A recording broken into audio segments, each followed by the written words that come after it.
श्रोता प्रेमियों, मैं राम सागर शास्त्री आप लोगों के समक्ष रखने जा रहा हूं जन्म संबंधी विचार। देखिए, 3 पुत्रों के बाद पुत्री का जन्म तथा 3 पुत्रियों के बाद पुत्र का जन्म त्रितर जन्म माना जाता है। इसमें पुत्री मातृ कुल का नाशक और पुत्र पितृ कुल का नाशक माना जाता है। ज्येष्ठा नक्षत्र में जन्मी कन्या जेठ का नाश करती है। विशाखा नक्षत्र के चौथे चरण में जन्मी कन्या देवर का नाश करती है।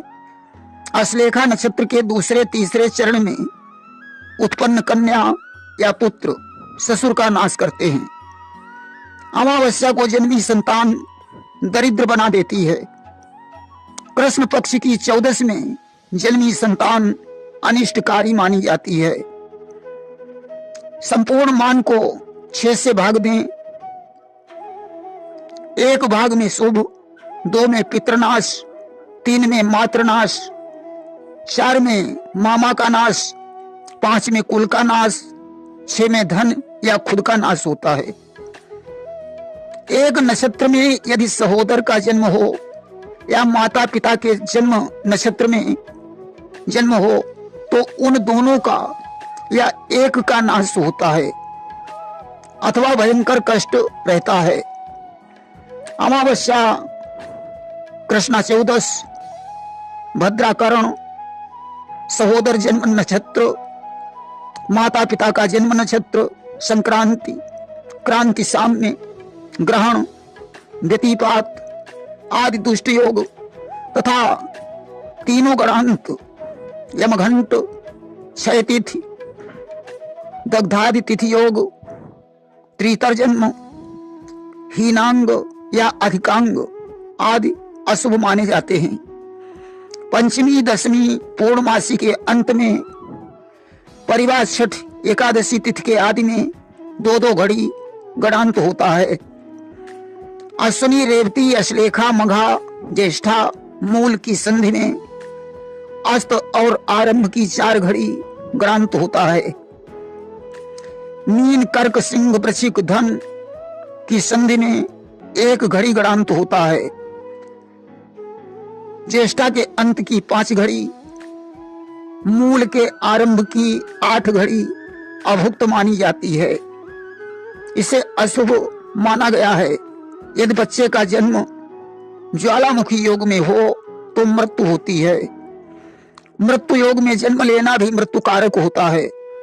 यदि बच्चे का जन्म आद्रा से 10 नक्षत्र तक हुआ हो तो चांदीपाद, विशाखा से 9 नक्षत्र तक ताम्रपाद, रेवती से 6 नक्षत्र तक स्वर्णपाद, शेष से लौहपाद समझना चाहिए। वहीं मतांतर में आद्रा से 10 नक्षत्र तक चांदी, विशाखा से 4 नक्षत्र तक लौह, पूर्वाखाड़ से 7 नक्षत्र तक ताम्र और बाकी से स्वर्णपाद कहा गया है। वहीं लगन से चंद्र 1-6-11 हो तो स्वर्णपाद सुख और आनंद प्रदाता है। 1-5-9 हो तो चांदीपाद शुभ माना जाता है। 3-7-10 हो तो ताम्रपाद आरामदायक है। 4-8-12 हो तो लौहपाद कष्ट पीड़ाकारी होता है। यदि बच्चे का जन्म मेष लग्न में हो तो माता का सिर पूर्व या पश्चिम में होता है। जन्म समय 2 या 3 स्त्रियां होती हैं।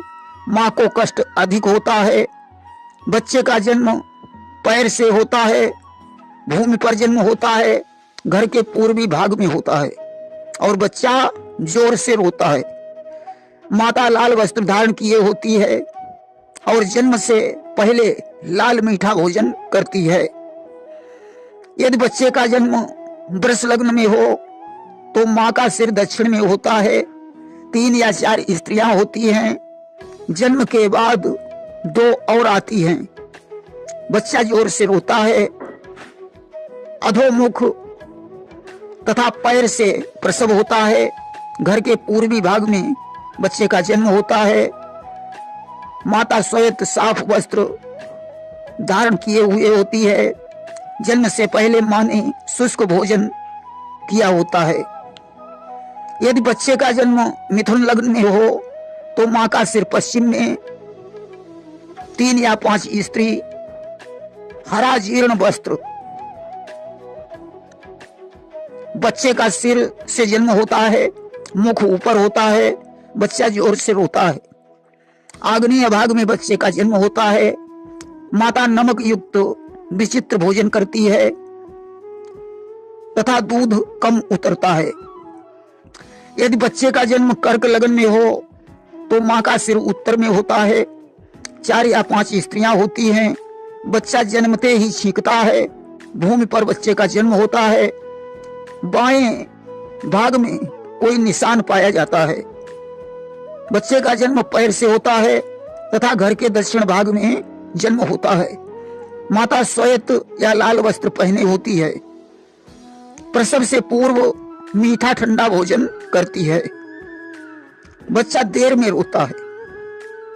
सिंह लगन में मां का पूर्व या पश्चिम में सिर होता है।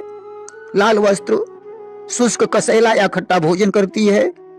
3 स्त्रियां होती हैं, एक बाद में आती है। बच्चा तुरंत रोता है।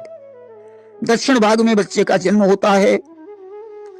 कन्या लग्न में मां का सिर दक्षिण में, लाल पुराना वस्त्र, मिठाई या बासी भोजन पड़ा आदि का भोजन करती है। 3 या 5 स्त्रियां होती हैं। बालक अर्ध शब्द में रोता है। नैऋत्य कोण में बच्चे का जन्म होता है।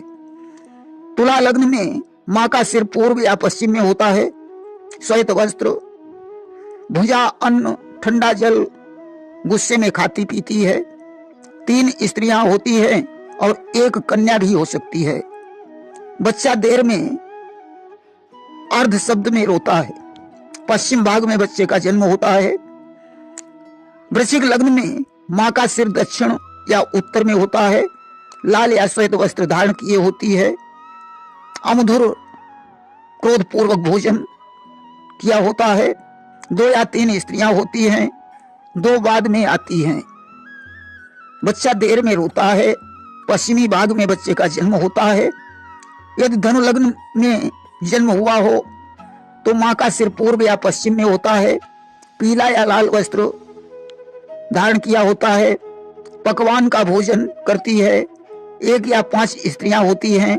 बच्चा तत्काल जोर में रोता है, छींकता भी है तथा वायव्य कोण में बच्चे का जन्म होता है। मकर लग्न में मां का सिर दक्षिण में होता है। काला वस्त्र धारण किए होती है। गुड़, दूध या कसैला भोजन करती है। 1 स्त्री बाद में आती है। बालक जन्म के बाद अर्ध शब्द में रोता है, छींकता भी है। उत्तर भाग में इसका जन्म होता है। कुंभ लग्न में मां का सिर पश्चिम में होता है। धूम्र वस्त्र होता है। मधुर या शाक आदि का भोजन करती है। मां को कष्ट अधिक होता है। 2 या 4 स्त्रियों के बीच बच्चे का जन्म होता है। 1 बाद में आती है।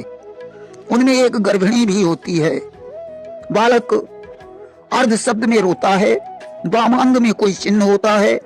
घर के उत्तर भाग में बच्चे का जन्म होता है। मीन लग्न में मां का सिर उत्तर में होता है। पीत वस्त्र धारण किए होती है। कोई विचित्र भोजन करती है। 2 या 5 स्त्रियों के बीच बच्चे का जन्म होता है। बच्चा देर में रोता है। ईशान कोण में बच्चे का जन्म होता है। देखिए, कार्तिक में स्त्री, भादों में गाय, अगहन में हथनी, श्रावण में घोड़ी या गधी, माघ में भैंस, ज्येष्ठ में बिल्ली, वैशाख में ऊंटनी, पूस में बकरी, चैत्र में कुतिया का बच्चे का जन्म देना अशुभ माना जाता है। 6 मास में पिता तथा घर वालों की मृत्यु की संभावना रहती है या नष्ट होता है।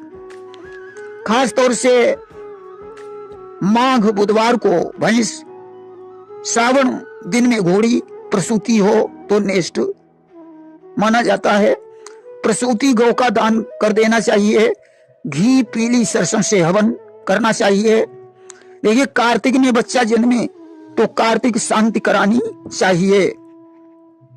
देखिए, ऊपर सौर मास ग्रहण किए गए हैं। यदि बच्चे के पहले ऊपर के दांत निकले तो मामा को नेष्ट माना जाता है। दांतों से युक्त बच्चे का जन्म हो तो माता पिता को भयकारी बनता है। यदि भाई पिता पुत्र माता का एक जन्म नक्षत्र एक ही शरण हो तो एक की मृत्यु संभव होती है। अतः स्वर्णदान कल्याणकारी बनता है। यदि चंद्रमा लग्न को नहीं देखता हो तो बच्चे का जन्म पिता की अनुपस्थिति में होता है। देखिए, शनि राशि से 1, 2, 12 हो तो 7.5 होती है तथा 4, 8 हो तो ढैया होती है। 7.5 में 3 मास 10 दिन शनि मुख पर निवास करते हैं जो हानिकारक माना जाता है। 1 वर्ष 1 मास 10 दिन दाई भुजा पर विजय उत्साह प्रदायक, 10 मास दाएं पैर पर भ्रमणकारी, 10 मास बाएं पैर पर भ्रमणकारी, 1 वर्ष 4 मास 20 दिन हृदय पर धन संपदाकारी होता है। 1 वर्ष 1 मास 10 दिन बाई भुजा पर पीड़ाकारी, 10 मास सिर पर शांति सुख प्रदायक होता है। 3 मास 10 दिन बाएं नेत्र पर शुभ, 3 मास 10 दिन दाएं नेत्र पर शुभ, 6 मास 20 दिन गुदा पर चिंता विकार और पीड़ाकारी माना जाता है। पहला शनि पेट पर, दूसरा पैर पर, 12वां नेत्र पर प्रभावी माना जाता है। शनि नक्षत्र से जन्म नक्षत्र तक की संख्या को 4 से भाग देने पर यदि 1 बचे तो स्वर्णपाद से सौख्य, 2 में लौहपाद से धननाश, 3 में ताम्रपाद से सम, 0 में चांदी से सौभाग्य। परंतु 1, 6, 11 से स्वर्ण, 2, 5, 9 से चांदी, 3, 7, 10 से ताम्र, 4, 8, 12 से लौहपाद समझना चाहिए। यह सूत्र ठीक नहीं है। शनि नक्षत्र से जन्म नक्षत्र तक गिने, 9 का भाग दें। 1 में वाहन गधा जो धन की हानि करे, 2 में वाहन अश्व पशु वृद्धि मान सम्मान की प्राप्ति हो, 3 में गजवाहन सिद्धि और सुखदायक होता है, 4 में वाहन मेढ़ा अशुभ माना गया है, 5 में सियार वाहन होता है जो अशुभ माना गया है, 6 से सिंह वाहन अशुभ है, 7 से काग वाहन अशुभ माना गया है, 8 से मृग वाहन अशुभ है, 0 और 9 से मोर वाहन शुभ होता है। अर्थात अश्व गज मयूर वाहन शुभ माने गए हैं, बाकी अशुभ हैं। शनि की स्थिति खराब होने से अवनति, मानहानि, अपवाद, स्थान नाश, विरोध, व्यवसाय में कमी, हानि, रोग, शोक, मतिभ्रम, कोर्ट कचहरी, पारिवारिक अशांति आदि की संभावना रहती है। शनि शांति के निम्न उपाय हैं। नंबर 1, शनिवार का व्रत, जप, ध्यान शुभ माना गया है। नंबर 2, शनिवार को लोटे में जल, दूध, काले तिल, चीनी डालकर सूर्योदय से पहले पीपल की जड़ में चढ़ाएं तथा सायंकाल को सरसों के तेल का दीपक जलाएं। नंबर 3, नमक, लोहा, तिल, नमक, लोहा और तिल, काला वस्त्र, रुई का दान करें। नंबर 4, काले घोड़े की नाल या नाव की कील का छल्ला बीच की उंगली में धारण करें। नंबर 5, नीलमणि या समी की जड़ काले कपड़े में धारण करें। नंबर 6, पीपल वृक्ष के नीचे शनि पंजर का पाठ करें। नंबर 7, सुंदरकांड या हनुमान चालीसा का पाठ करें। देखिए, कूट, खिली, मालकांगनी, लाजवंती, जौ, सरसों, देवदारू, हल्दी, सर्वौषधि, लौंग या फिर इनमें से जो भी मिल जाए उसके मिश्रित जल से स्नान करने पर ग्रह पीड़ा, शरीर का कष्ट दूर होता है। प्रेम से बोलिए वृंदावन बिहारी लाल की जय।